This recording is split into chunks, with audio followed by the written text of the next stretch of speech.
आई रोने के हम बेटी के एगो बियाह के गीत सुनाओ तनी। हमारा से ये पापा इतना गुतनी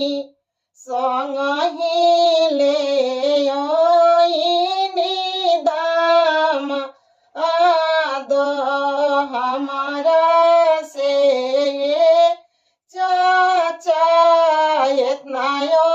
गुतनी संग ही ले आईनी बड़िया आत एको पादारथे पापा कुछ होना जननी कैसे होई है ससुर